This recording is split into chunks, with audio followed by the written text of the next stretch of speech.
ma ọ bụ ndụ, ma ọ bụ ndị mmụọ ozi, ma ọ bụ ịbụ isi dị iche iche, ma ọ bụ ihe niile dị omimi, ma ọ bụ ihe ọbụla ọzọ ekere eke aghaghị ịpụ ikewapụ anyị n'ime Jizọs Kraịst onye nwe anyị.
So this guy stand in front of this one.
ụmụnne m onye nwere Jizọs Kraịst bụ sị bịakwutenụ unu niile dị na-adọgbu unu n'ọrụ ndị bụ ọbara ebuji arụ mụ onwe m ebe a gburu zuru ike n'ihi nke a ka anyị kpebere kelee maka ndụ nwanne anyị nwanyị Victoria Ogechukwu ebe anyị gbaworo na ndị na-asa oru n'ime ọbara nwatụrụ ahụ aghaghị izu ike ebighị ebi na alaeze nke Chineke.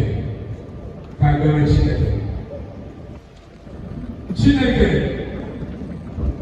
onye okike na onye mgbapụta nke mmadụ niile, anyị na-arịọ gị ka inye anyị na ndị niile nwụrụ n'ime okwukwe ezi ihe nketa niile nke nsọpụta nke sitere n'ahụhụ na mbilite n'ọnwụ dị ebube nke ọbara anyị bụ Jizọs Kraịst, ka n'ụbọchị ikpeazụ mgbe ị ga-ekpokọta ihe niile n'ime Kraịst ka anyị na ha wee nwekọrịta nkwa gị niile n'uju. Nke a bụ arịrịọ anyị site n'aha Jizọs Kraịst onye nwe anyị na onye mgbapụta anyị. Chineke onye ebere na onye nwe ndụ niile, anyị na-eto gị n'ihe ikere ụmụ mmadụ n'oyiyi gị ma wee na-egosi eziokwu gị na ihe gị. Anyị na-ekele gị maka ndị oru gị bụ Victoria Ogechukwu n'ihi ịhụnanya na ebere ka ọ natara n'aka gị wee gosipụta ha n'etiti anyị. Nke kasị, anyị na-aṅụrị ọṅụ n'ihi nkwa nke ikwere site n'oke amara gị nye ndị oru gị niile, ma ndị dị ndụ ma ndị nwụrụ anwụ, na anyị niile ga-ebili ọzọ n'ọbịbịa nke Jizọs Kraịst. Anyị na-arịọ gị na mgbe ndụ anyị ga-agwụsị, anyị na nwanne anyị nwanyị ga-enwekọ ọhụrụ nsọ zuru oke mgbe anya anyị ga-ahụ iru gị n'ime otu Jizọs Kraịst onye nwe anyị. Chineke na nke pụrụ ihe niile, ekele dịrị gị maka ndị oru gị Victoria Ogechukwu n'ihi na ị sịrị na ọnwụ onye ezi omume bụ ihe dị ọnụ ahịa onye gị, dịka ọ hapụrụ ahụhụ nke a nyere anyị aka bụ ndị dị ndụ iji si ike ma hụ na anyị bidoro ike ọrụ ebighị nke gị na mgbe ikpeazụ site na Jizọs Kraịst bụ onye nwe anyị. Amen. Abụ ọma nọmba 90.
Akwụkwọ Mkpughe nke 7 malite na mkpụrụ okwu 9.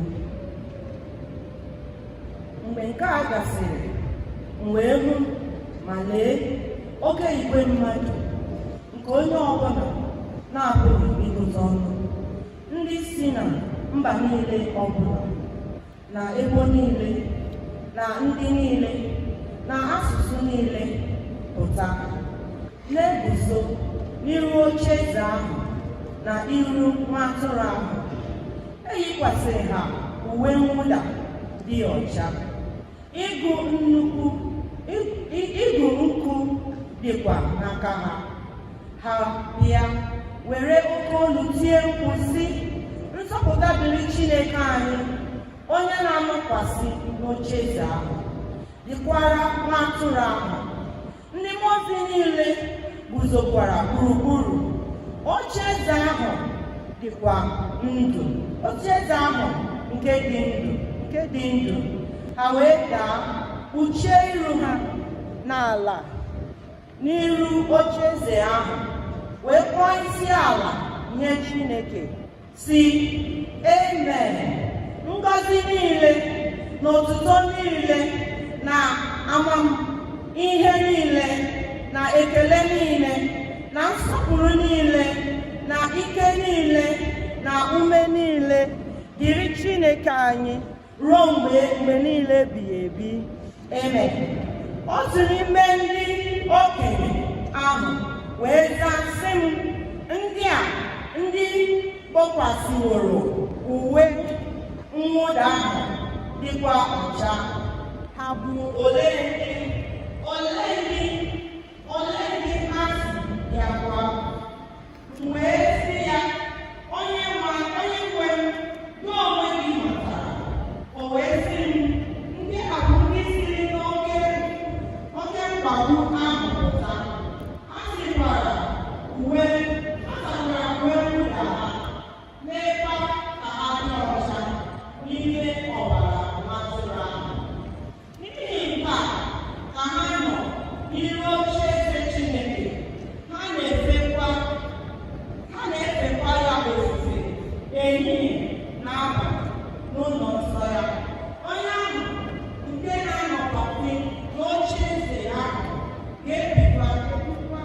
n'etiti ha. Agụ agaghị agụ ya, agụ ha ọzọ. Akpịrị agaghị akpọkwa ha ọzọ, ma ọ bụ ọkpọmọkpọ ọbụla, n'ihi na atụrụ ahụ nke nọ n'etiti ocheeze ahụ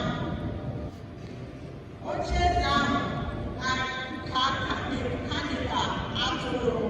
Ọ ga-edurukwa ha gaa n'isi iyi nke ndụ. Chineke hichapụkwa anya mmiri ihe ọbụla n'anya ha. Nke a bụ okwu Chineke.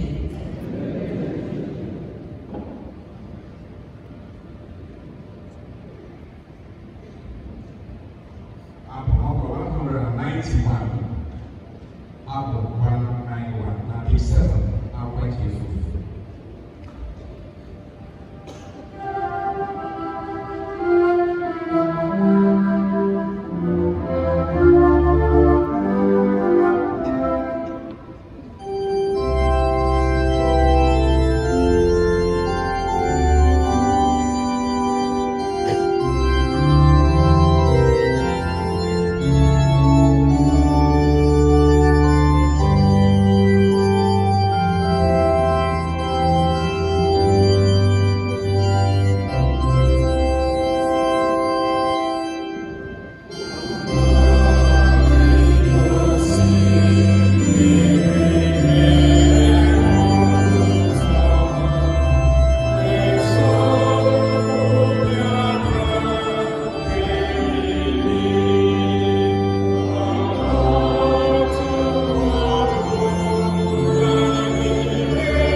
ihe niile.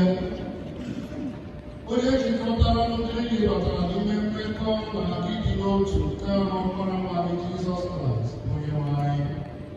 Anyị na-arịọ gị ka inye nzukọ nsọ niile n'ụwa ihe gị na udo gị. Mee ka oru gị nke a bụ Victoria Okechukwu na azụtara ise ọnwụ ha bitere ọnụ Kraịst nwụọ n'ebe mmehie dị. Ka ha bilitekwa baa n'ọgụ site n'amara gị wee gafee ọnụ ụzọ nke ọnwụ baa n'ọṅụ nke mbilite n'ọnwụ gị.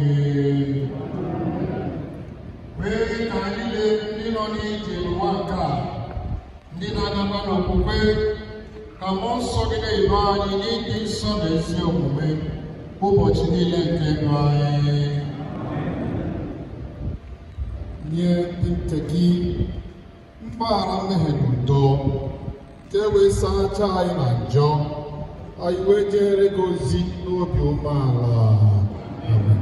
Kwee ka ndị niile na-eru uju maka Mama Victoria, tụmadụ di ya Sir Christopher, ụmụ ya, ezinụlọ ndị ayọgụ niile, ndị ọgọ, ndị enyi na nzukọ Kraịst nwee ezi ntụkwasị obi na ị ga-elekọta ha anya dị ka nna, ka ha site n'ibutere gị mkpa gị nwee nzọpụta nke ịhụnanya gị. Nyere anyị aka, anyị na-arịọ gị n'ime ihe niile anyị na-enweghị ike ịghọta, ka anyị kwere ma tụkwasị obi na mmekọ nke ndị nsọ na mgbaghara mmehie na mbilite n'ọnwụ baa na ndụ ebighị ebi. Nye anyị amara ka anyị ranye Victoria Okechukwu n'aka ịhụnanya gị na-adịgide, nara ya n'aka ebere gị, cheta ya dịka amara ị na-emere ụmụ gị si dị. Amen. Ka anyị rịọ amara nke onye nwe anyị Jizọs Kraịst, ịhụnanya nke Chineke na nwekọ nke mmụọ nsọ nyere anyị n'ugbu a mgbe niile. Amen. Abụ nọmba 239, 239, page 9.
So na onye ọbụla maka ibe ya na iyi bulu trauza onye gị na ya bi n'ụlọ ma ebe akwa dị n'ọkụ so na ọ bụrụ ya bụrụ maka ya ka iji wee kpaba ya.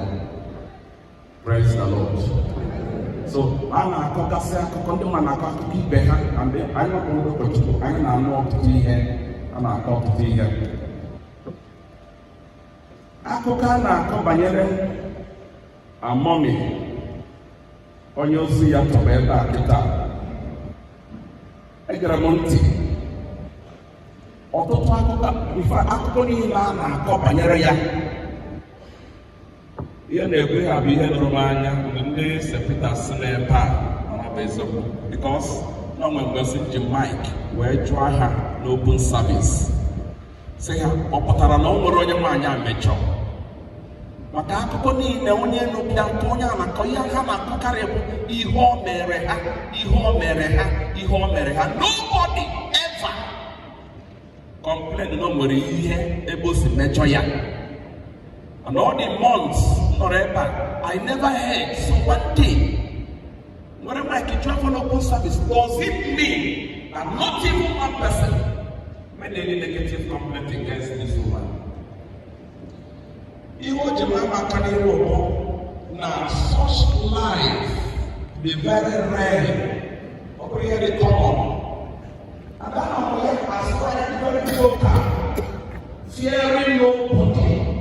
What I'm talking to, what you pray, but what I'm but at the end of the day, he cannot be so organized. He feared nobody, she feared nobody, but she respected everyone. So we are able to the impact in the life of others. Not the noblest life anybody can live is the life that positively impacts on others. And the best life there is to live. And learn things from her. Some make it even though we believe it is brief, but that brief time impacted on multiple lives. And then this room here, but I'm all need to go see. But you also connect the not the churches have some so far. I can be a family that so much dedicated themselves to the service of God in their own church. They are up, but I am here to say. And that I'm going to do surgery. No more children are needed to the matter. Time after the counter. Everyone actually engaged in even the born generation and the multi-source. Because such sacrificial life can never go unrewarded by God, no matter the argument anybody may make. So the children, the family, the husband, and the children, God will comfort you. Look unto Him. He has never failed before, and He will never fail, even in this time. There is a great vacuum has been created, but God knows how to fill it. If I was not only, you were united during your mother's lifetime, remain united. You will not be able to make it now have Jesus. A picture of Diana and Moki, but John, Akwụkwọ John, chapter 6.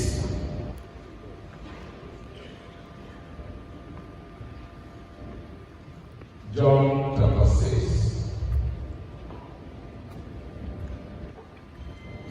Actually, can you go from verse 22 to 26? Okay. John 6 from 22 to 26. Okay. The next day, the crowd that has stayed on the open shores of the lake realized that only one boat had been there, and that Jesus had not entered it with his disciples, but that they had gone away below. Then some boats from Tiberias landed near the place where the people had eaten the bread after the Lord had returned. Once the crowd realized that neither Jesus and the disciples were there, they got into the boats and went to Capernaum in search of Jesus. Verse 25. When they found him on the other side of the lake, they asked him, Rabbi, when did you get here? Jesus answered, in verse 26, verily, or very truly, I tell you, you are looking for me, not because you saw the signs I performed, but because you ate the loaves and had your fear. May God bless the reading of His word in the name of Jesus. So, Amen. Never you go. With Jesus, Nyechara Otukibe Maduni, Bible or 5,000 men. Mopona Kunyaye, Umwai, na Umakakere, so have brave. Jesus, Rohani, onye ọbụla n'ijuwa afọ wee kpebie na ya agaghị eri ọzọ maka na afọ ejugo ya anaghị ha ha dị nsa ihe nchedo Baịbụl sọ mgbe ekpechara ihe a Jizọs na ụmụazị ya wee pụọ. Na Jizọs na ụmụazị ya pụrụ, Baịbụl wee dee na igwe mmadụ ahụ wee bido chọgharịba Jizọs. Ha chọrọ ịga n'akụkụ ofe mmiri nke ọzọ, larụrụ ebe a ka ụgbọ na-ebutu ndị mmadụ. Ha na-eme anya ka ha mara ma Jizọs nọrọ n'otu ụlọ ime ha. At the end of the day, achọpụta na nwere nke Jizọs nọ n'ime ya. Baịbụl sị, ha wee kpọọ ndị niile nọrọ n'ebe ahụ and boarded those boats and went in search of Jesus. Aga-achọkwa onye. Aga-achọkwa onye. Ka ha nwee ike ịchọta Jizọs, ha krọsụ nnukwute mmiri. Biko, ndị chọrọ Jizọs ịtụ ọ dị ha mkpa ma ọ dọrọ ha mkpa. Maka na ọ bụ ihe dị mmadụ mkpa ka o ji mmiri eme achọ. So ha gbara mbọ ka ha nwee ike ịchọta Jizọs. They risked their lives. They abandoned their homes and every other thing and concentrated on searching for Jesus. Bible says, so we have crossed the land of the Lord, away Jesus. We have to get away to the man. Of ever came and went and took his skins. And then we are in our church, we get what they are Jesus. Open up the spiritual talk, open up the other vessel. Hello? Yeah, so now Jesus is getting the hammer. When I hear Jesus say that, verse 26, was a very truly next year as a woman. Who do not know you are to come? Many who you judge on from a Kaluno or Nanya. Come along, but I need to rule our soul. We will reach our soul. This is what you are looking for me. Hello? When I hear the neighbor,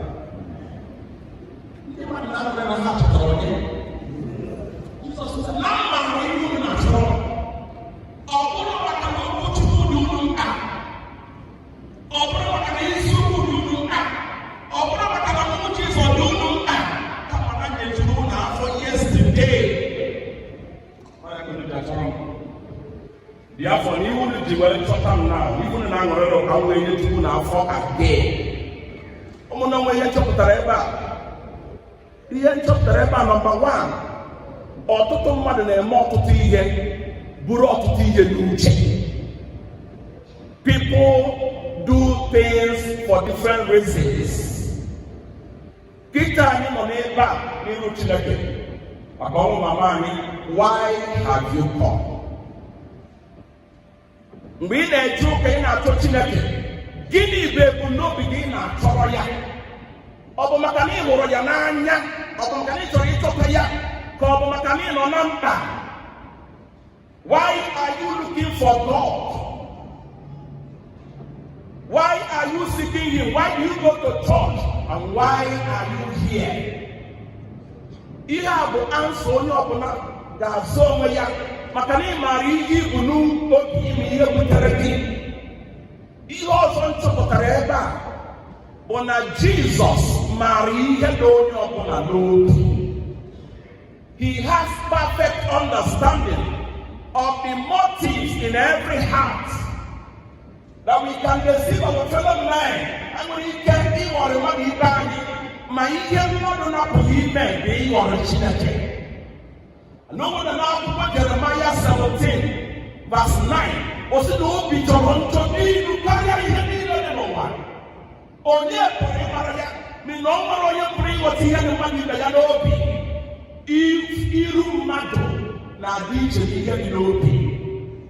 Mana verse 10 of that Jeremiah 17, Bible sị, Chineke na onwe na-ekwu, ma mụ onwe m bụ Jehova na-ama n'obi, na-ama n'akụkọ, ịgwachi onye ọbụla dịka ọrụ aka ya si dị. Man may easily be deceived.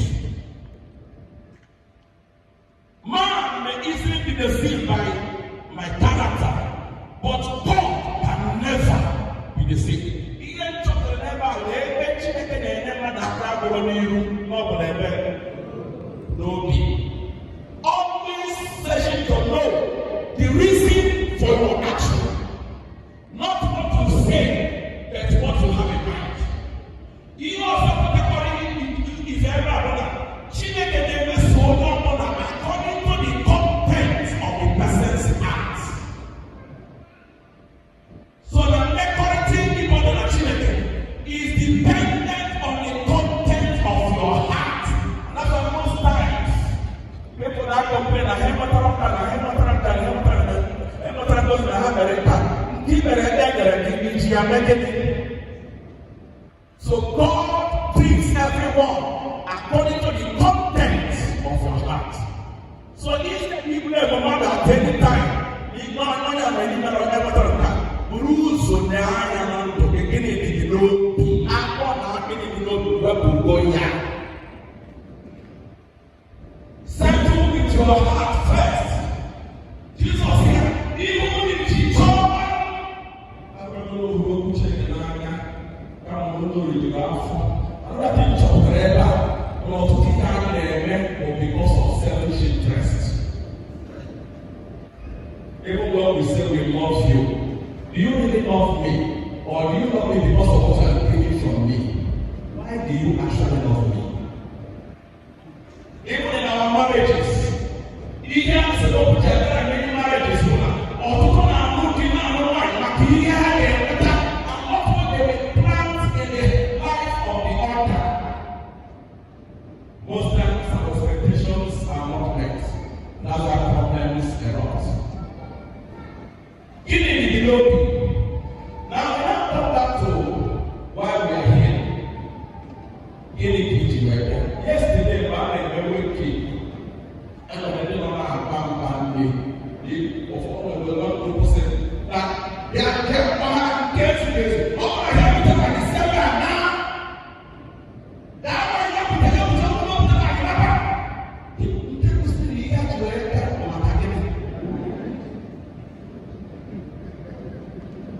not because they love the family, and not because they are interested in the person that is tired. That's why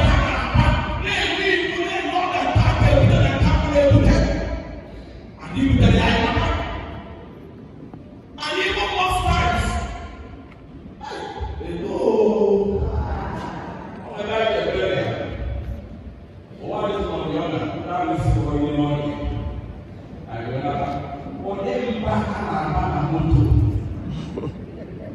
When they back and moto, I will see. And now back. I can't wait for the first time. Because they didn't know how to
For the reason, according to Ecclesiastes chapter 7 verse 2, but they told them, Mama Dineba, despite the testimonies that are flowing after her, despite the impact she has made in the lives of so many persons, she still died. Even you will die. Ichatamoya, opening money can why not teaching guitar? Listen to me. When you put it, that way keep it out. I'm very bent down like no gong, I'm very bent on. What did I do?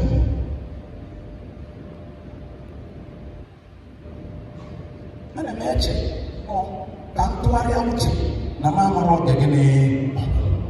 And imagine what I got. What do you call it? Dicky, my neighbor, one day it will be your turn. Some days ago, a very wealthy man was buried. I am my former senator, late Senator Ifeanyi. Despite the enormous wealth that God enabled him to gather, yet he died. Mbane Bonatian, eba na-etinye ibu ga-etinyere ya na plane. Ndị mmadụ na-etina ego nwere zuwe higher na plane. At the end of the day, he was buried, and everything forgot.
What of you?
N'ili agaghị abụrụla anyị kama na anyị ga-abụ ndị ga-eketa oke na alaeze dị ebighị n'aha Jizọs Kraịst onye nwe anyị. Amen. Ka anyị nọdụ ala antem na gịkwa ya.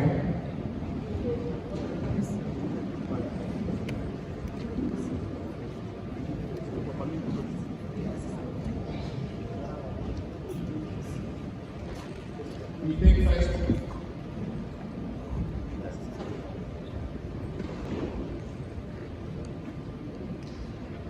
the host choir first, and then the dancer choir. Yes, I am also the song to present. Okay.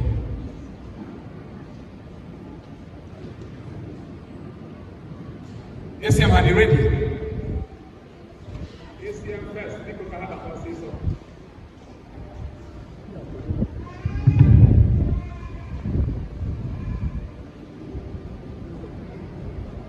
Host choir first. The ACM get ready immediately after the host choir.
Anglican Children Ministry, performing for Mama at her burial mass at St. Peter's Anglican Church.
Mama is a lover of children, and the Anglican Children Ministry is performing for her on her last day at St. Peter's Anglican Church, Obuje. Obuje is in Nsukka local government area, is in Enugu State. May Mama so continue to rest in perfect peace, amen. A peace-loving woman, very kind.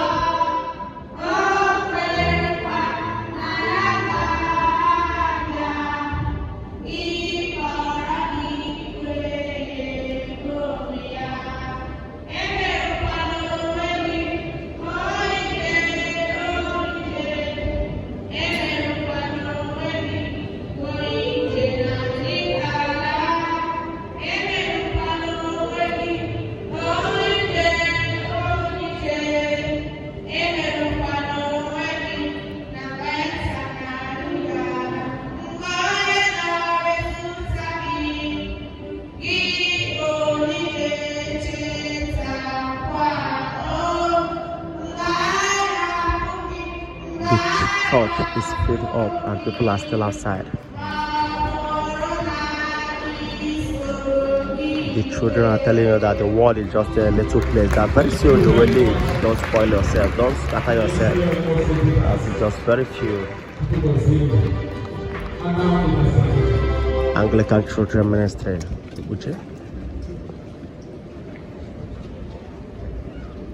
Thank you for joining us. Anywhere you're joining us over the world, let us know where you're joining us from.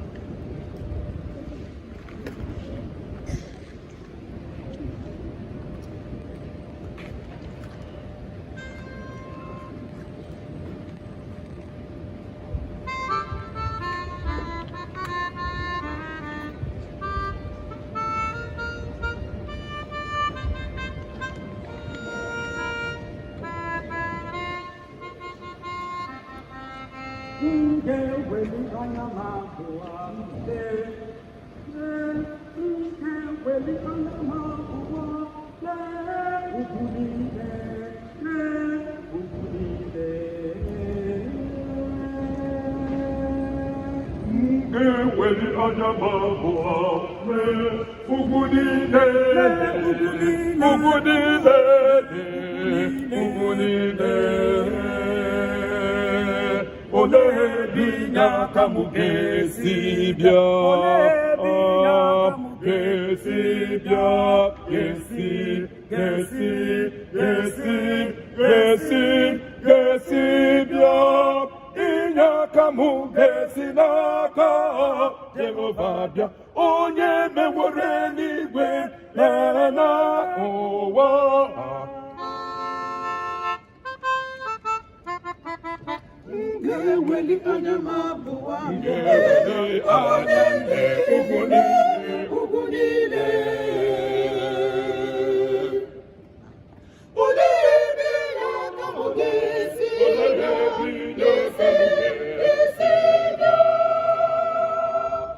ịkwado ezinụlọ ife dịka ndị bandị na-edu anyị adịghị ara will come with the offering.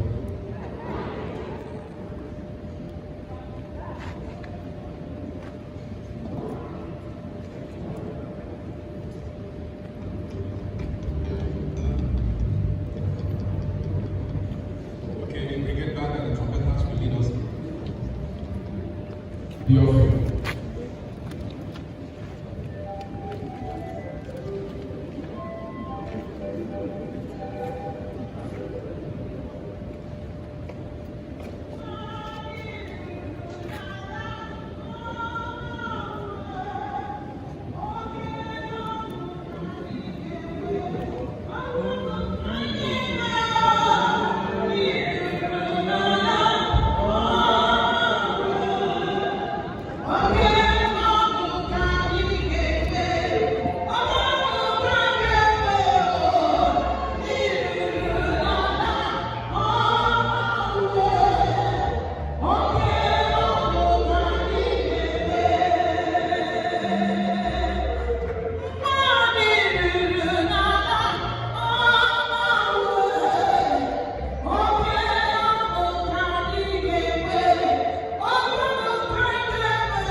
We are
Do you know there is another fellowship in heaven?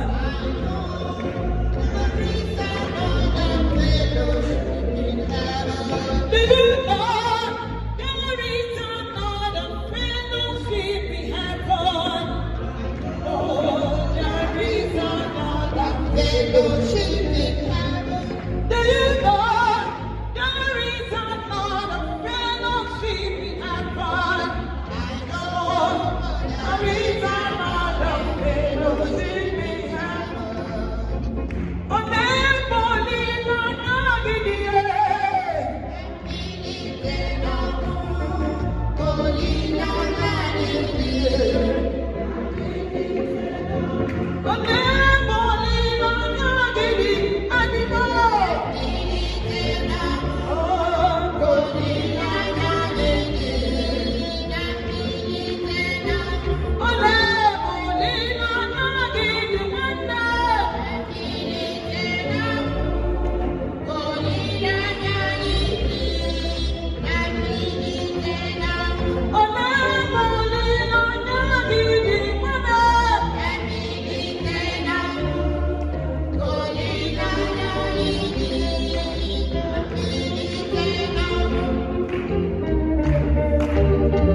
thank you, the Assam Choir, for your praises. God bless you. Anyị na-akwalite ezinụlọ ndị be anyị niile ka ha bịa maka ekpere. Biko unu bịa maka ekpere.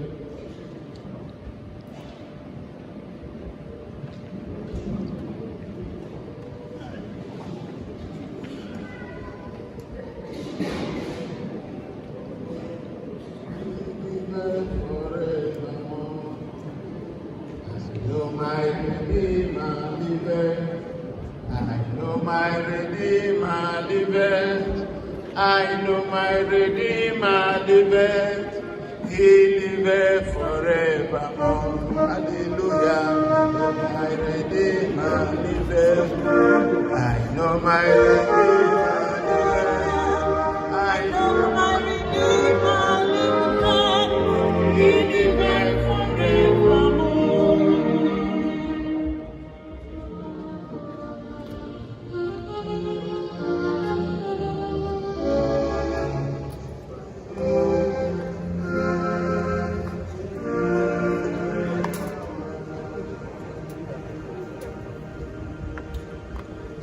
Ka anyị kpere Chineke. Chukwu onye maara obi, ị maara ihe mgbu ya niile, mara ibu arọ ya.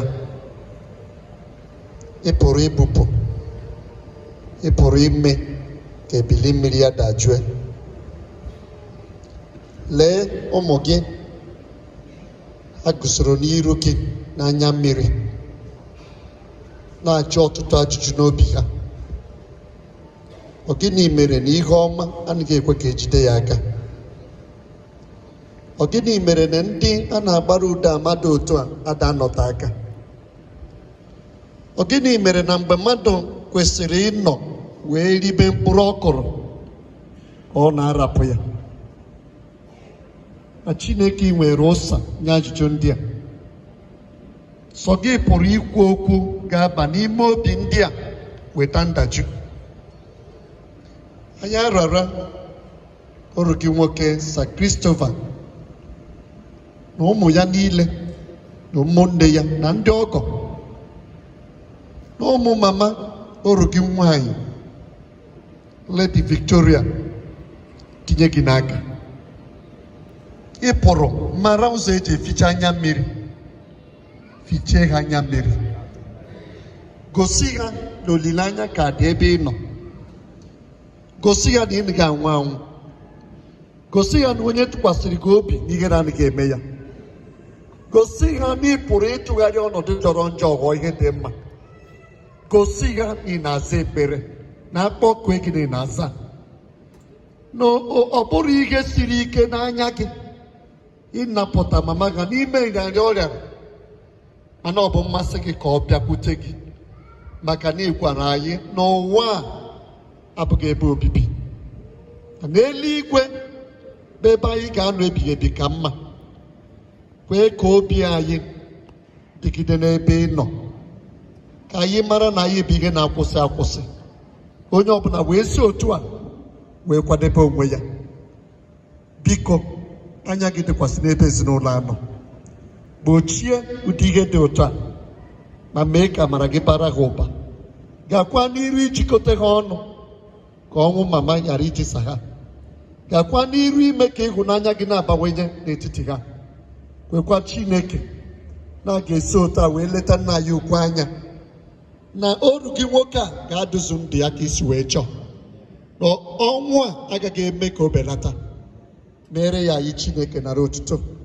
Ihe a ga-eme taa na ihe ndị ọzọ fọdụrụ ka anyị nara nye n'aka gị, ka ha nchanye gị otuto, ka ndị bịara bịa n'udo, ka mgbe a ga-ala ka alaghachi n'udo. O nweghị onye ihe mmekasị arụ maọbụ ihe egwu ọbụla ga-adakwasị n'ụzọ ọbụla gbasara ọnwụ a. Anyị kpere ma kwere na ị ga-anụ ụlọ anyị site na Jizọs Kraịst bụ onye nwe anyị. N'aka chedo Chineke ka anyị nararụ na-enye, ka onye nwe anyị chebe unu, ka onye nwe anyị dube unu, ka onye nwe anyị bụrụ ihe nkiri ka ọ mụkwasị unu, ka onye nwe anyị unu udo ya site n'ugbu a ruo mgbe ebighị ebi. Onye nwe anyị nọnyere unu.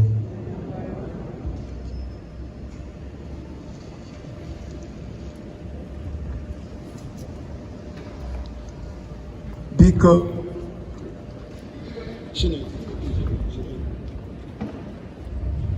anyị na-ekele mmadụ niile ndị bịaranụ n'aha nzukọ anụ a bụ ndị si ebe dị iche iche bịa na St. Peter's Church Okpuje. Anyị na-enye ezinụlọ unu onyinye a bụ onyinye mbụ ndị sitere na chọọchị. Unu ga-enwe nkasi obi zuru oke n'aha Jizọs Kraịst.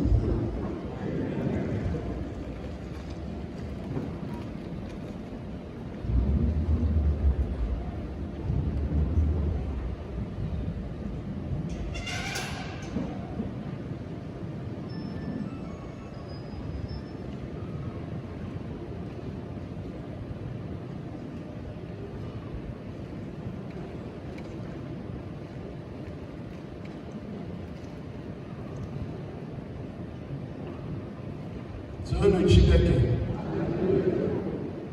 anyị ji ohere a na-ekele mmadụ niile ndị bịara na ekele Chukwu maka ọnọdụ a. Anyị na-ekele our Lord Bishop, Bishop anyị, onye abụ onye anyị maara nwanne anyị na dayọsis anyị, Bishop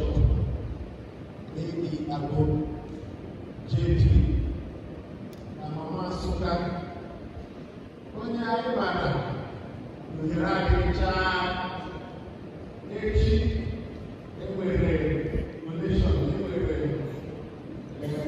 ordination, mana ọ na-afụrụ ihe ndị a niile wee bịa. Ọ bụ ịhụnanya o nwere n'ebe ezinụlọ anyị. Anyị na-asị unu nnọọ n'aha Jizọs. Anyị na-ekelekwa ọzọ ndị archdeacons, ndị canons, ndị ụkọchukwu niile na ndị pastọs niile n'ebe a, na-asị unu nnọọ n'aha Jizọs. Na-akpọba ahụ ofu ofu. A na-ekelekwa dịka asakwa ya bụ onye isi ha bụ Canon Dr. Izuchukwu Ewulu na-ejedo. Anyị na-asị nnọọ n'aha Jizọs. A na-ekelekwa ndị knights and ladies, ndị ọ bụ onye otu ha afọrọ. Unu bịara n'igwe, unu bịara ma service of song, unu bịara n'uju. Anyị na-asị unu nnọọ n'aha Jizọs. Anyị na-ekelekwa ndị ọzọ niile bịaranụ, ndị nwunye archdeacons, ndị nwunye ụkọchukwu na ndị dị iche iche bịaranụ. Amachaghị m ha, mana anyị ga-enye ezinụlọ ohere. Enwere m special thanks to the family. Ile anyị ihe na-eme na chọọchị anyị gbanwere in just a month. A na-ekele unu. Chukwu ga na-abịa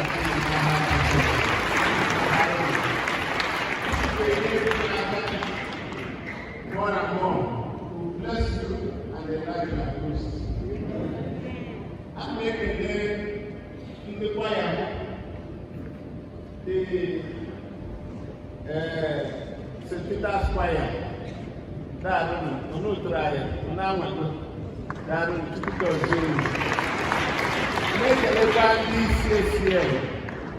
Ndị ACM ha si na ọ bụ iwu na ha ga-epresent something na mama bụ mama ha. Ọ bụ na ị bịarụ service of song anyị, ihu ịgba ama otuto nke ndị mmadụ na-agba, mana ACM mgbe mụ na ha na-ekwu ha si na mama bụ mama ha, nsị ha a ga-enwekwa time, ha si biko na anyị ga-enye ha time. Daarụ na ndị ACM, Chineke gọzie unu. Ndị ọzọ niile anyị amaghị ha, ma amaghị aha ha. Chineke gọzie unu ebe ọ dị ukwuu n'aha Jizọs. Anyị na-enye Chinedu ma ọ bụ onye nwere ike ikwu okwu ikele ndị mmadụ na site n'ezinụlọ a. Ntụbịa were microphone.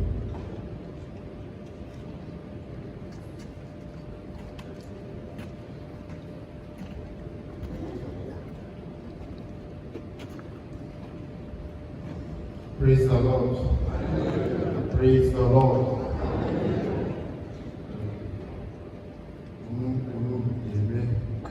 You are welcome to our church, all the visitors. So we could quickly tell everybody already. Let's make it one.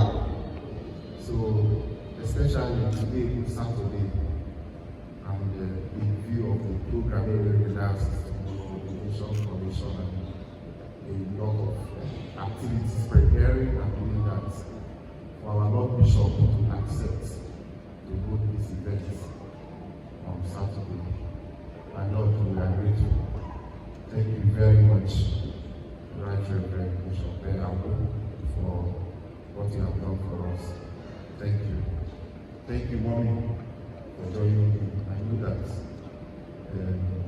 your supporting hand will make God the best of him in all the things he has skipped to the end. Thank you very much. So, I look at you in the I see a lot of venerables and that thank you very much for coming to honor us. Which was on the pastor. It's almost like maybe the ordination in this church. Judging by the number of people here. Thank you very much. Thank you. And in the night, I'm not, apart from when we are doing daily nights, that means it's normal. Very easy. Thank you, Professor. Thank you very much for making the black nights. This is the service also now. Thank you, our chaplain. This talk behind chaplain sometimes it gets emotional, so I'll pass over and rest. Praise the Lord. The church, name me. Just riding on what Mr. has already said. We want to appreciate especially the Ukuje people, all the support they gave to us, the calls when Mama passed, and the prayers, most especially. God will bless each and every one of you. We don't take it for granted. We also want to appreciate and the bear Mama Ndama and Asomagin for all the support. And even in the course of this burial, we know to be with us. Nobody need certain points, and it's not the first time we do such process. So we also want to thank the Mother Senior, Nandi Women Killed. Mama was always, she has always been part of that group, and all the support you have given today, we want to thank. Representatives, Mandi Uti, Mandi Bangwa, Nandi Ozonine, Aina Borafa. When the children, they say get them young for Christ, and when they grow, they will not debate. So that love that Mama had for the children of this church, I pray that mantle will fall on another mother here, who will continue to guide him out there, so that they will grow to the glory of God. So thank you, Your Lordship. We don't take it for granted. We really appreciate it, and we know we will do more. Thank you, appreciate. Thank you, Mama. Thank you. And I need this opportunity, and I know now Ghana Master Church. I now buy my DJ where Mama will be back in here. I know now. Only of that you cheer I ever the reception na field ebe a iru ebe a ọma mbụ anyị chenye ya agbara soro naba Obuja. So ndị anyị na-anya Yesu anyị the clergy, the council of knights, our immediate family, Mama's immediate family, and her family from her immediate family from Amafo, so that we won't take so much time. Na ịdaru eme ya ngwa ngwa anyị chiata bịa dokuru n'ebe a ka mgbe wee gochino mana anyị chaburu gawa ọ ya afịa arụ adoghị emekwa maka ndị si esi ndị ya ada enweghị ile biko nụ ọ ayọ ka anyị na-ayọ na anyị ji asụ ịnọrọ ebe a uche gị dịrị ya in prayer and in spirit n'ofe ihe ahụ biko thank you everyone. Thank you.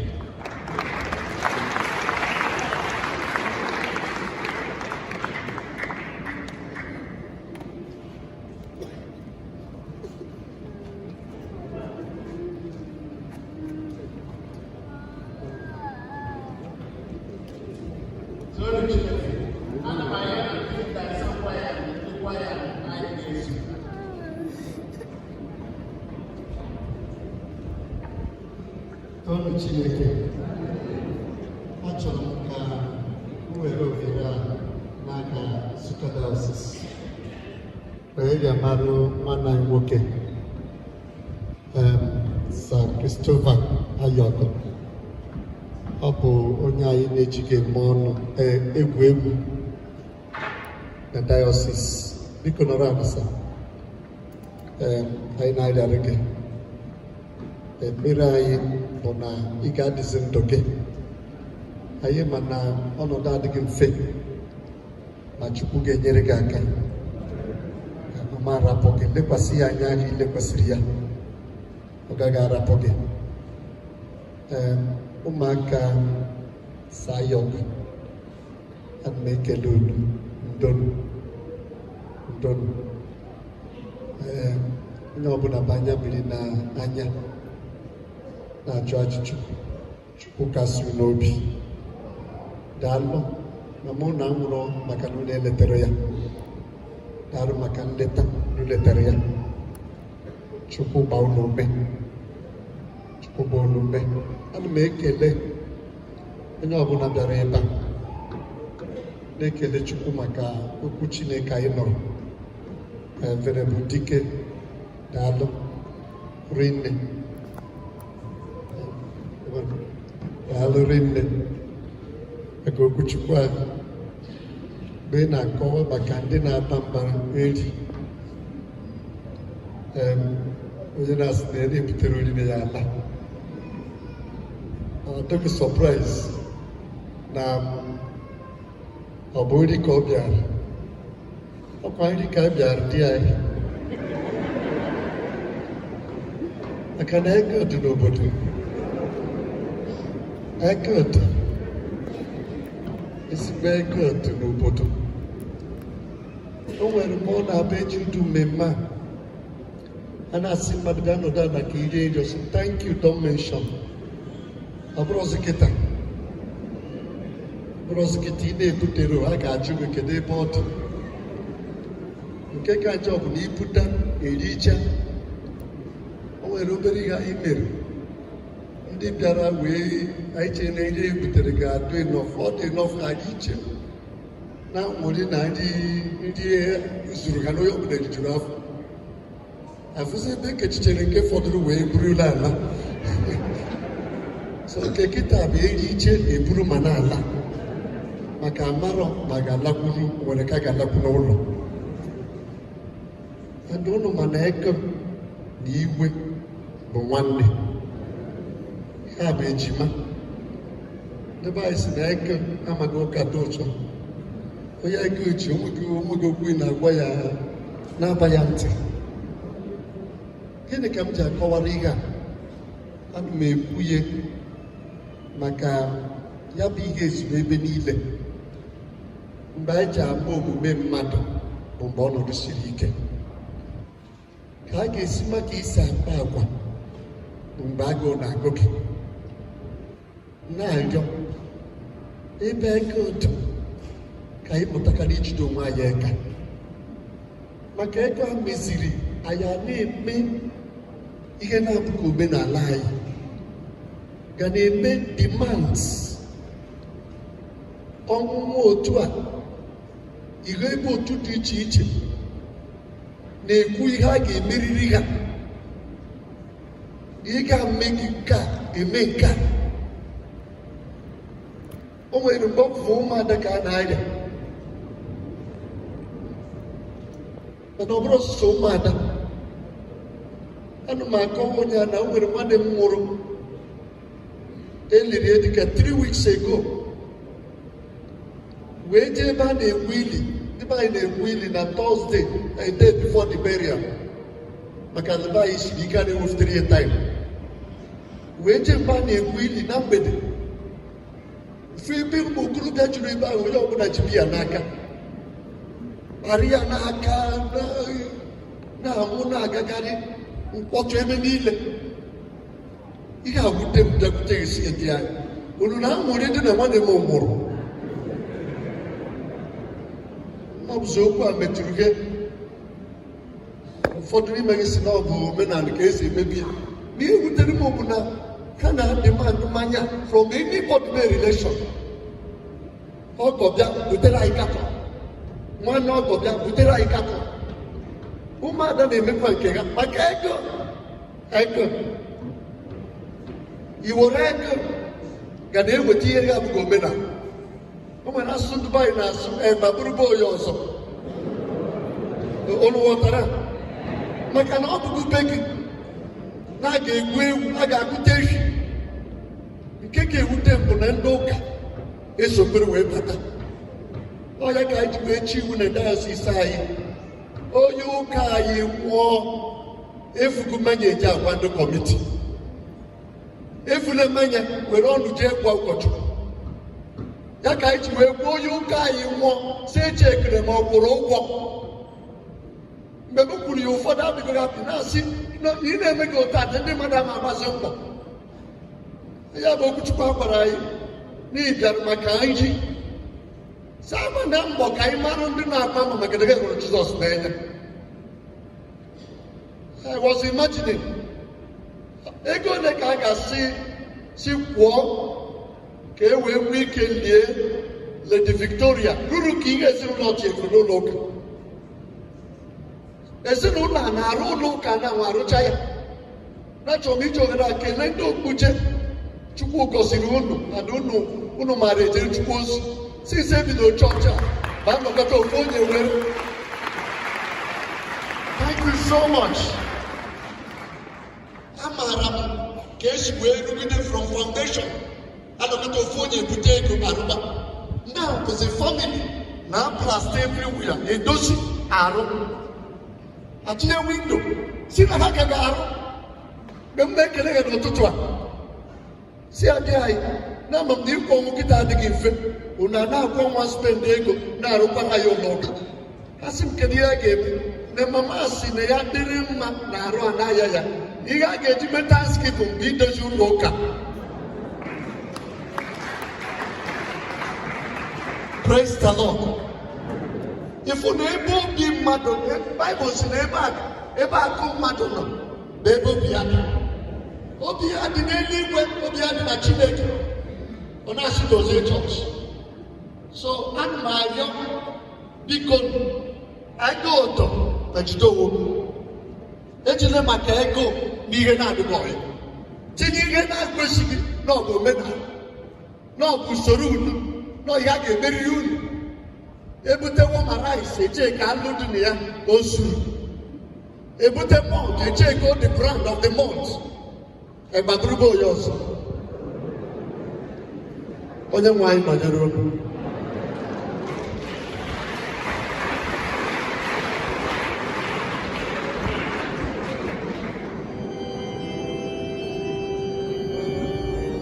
Praise the Lord. Abụ anyị ga-eji ịga ebe a ga-etinye mama n'ala dị na page 10 ebe anyị dị ga-aga the answer choir, the clergy, the immediate family, the night na-agakwa ebe ahụ ọsọ. Abụ 91.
Thank you for joining Amope TV live update. We are here giving you live update of the burial service of Lady Ogechukwu Victoria Ayogu Ni Obochi.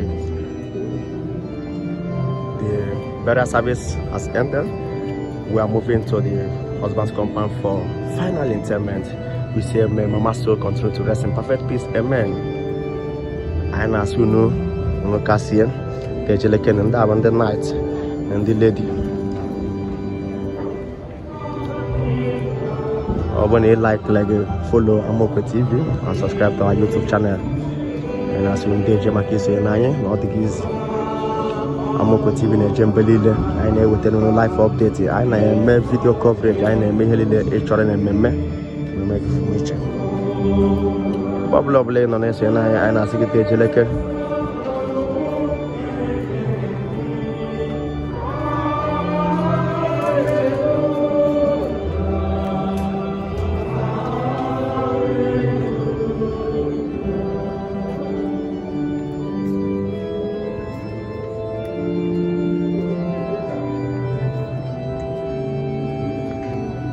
Make sure you share this video, let it go viral, let others join.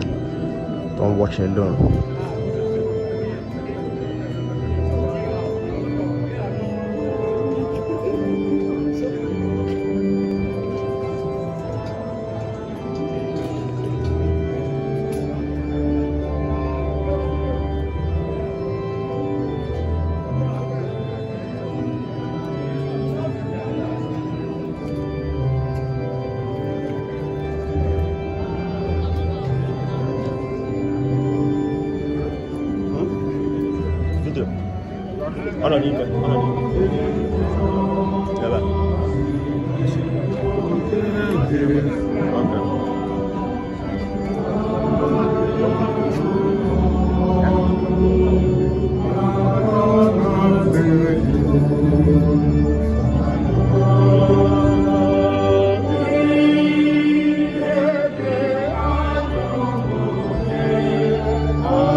Jedore